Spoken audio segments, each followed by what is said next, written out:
When I was younger, I created a foundation, and every year I grew older, I built a house on top of that foundation.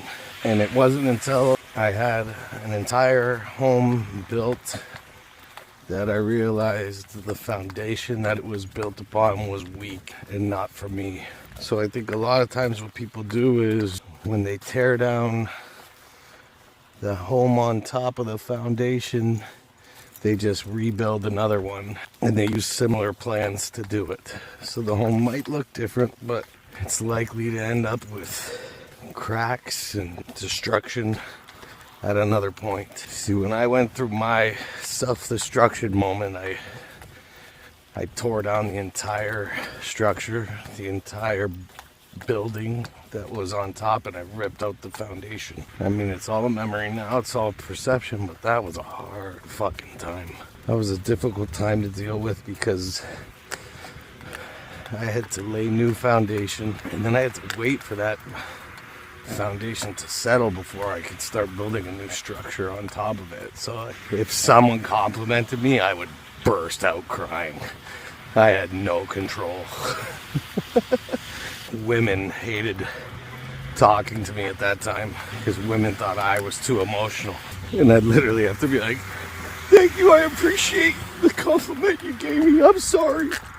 I need a couple more months of this and I'll be able to handle this type of thing. And that's actually what ended up happening. I wouldn't burst out in tears anymore receiving a compliment. It was like I felt deserving of it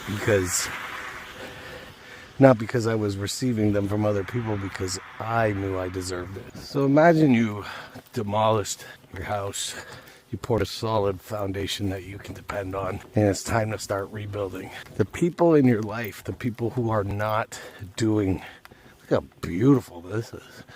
Wow. The people in your life, the people who are not doing what you're doing, the people who aren't trying to rebuild because they're satisfied with their life, and that's their decision. We get caught up in trying to get people to understand why, and we want people to change with us, right? So that we're not alone. That's actually what took my rebuild so long. I wasn't allowing people to bring me back to their mindset, their point of view, but my focus was on bringing them to mine.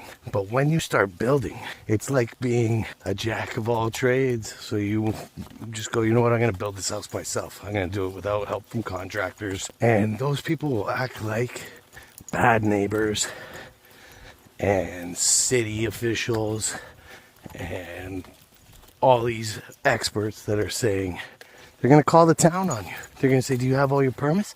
You got to build it this way. You can't build a house the way that you're saying. Nobody has it that way. That's dangerous. That's stupid. That's not normal. You can't build your house that way. But if you make it past that, people get more upset. You start getting red notices to avoid further problems. Neighbors are going to be calling the city to report your different building plans. They're gonna mess with your equipment so it doesn't work. At night while you're sleeping, they're gonna vandalize it. They're gonna tear it down so that it takes you longer to build, so that hoping to discourage you from the build so that you'll just hire a contractor to make it look the same. They'll freeze your bank accounts. They'll upcharge you for materials. They'll try to bankrupt you so that you can't proceed with the project. I didn't let it stop me. They just showed me where all my weak points were in my previous build. That's what addressing traumas and correcting them does for your build. It allows you to address the weak spots in your structure. And go, you know what? I was building this structure, and when I wasn't looking or when I wasn't at my strongest, people came and they chopped these pieces down. And it's like, I'm going to have to reinforce those with better material. And then it became an immovable structure, impenetrable. And even that's not true. Because you could have the best alarms, the best security. You always have to be on alert for danger. So I don't have this perfect house built, but I'm dedicated to the build. I'm not stopping just because the city tried to shut me down, the town is coming at me and vandalizing my property, and I'm not hiring contractors to do it the same old way that everybody else. So you need to recognize when you're just building the same old structure. Recognize when you're not building at all. Recognize when you're following old plans. Recognize the weak spots in the old structure. And then you need to self-reflect and brainstorm new ideas. How can I make sure that this structure is sound, that it's not going to be easily broken down? That's how you build not just a house, but a home.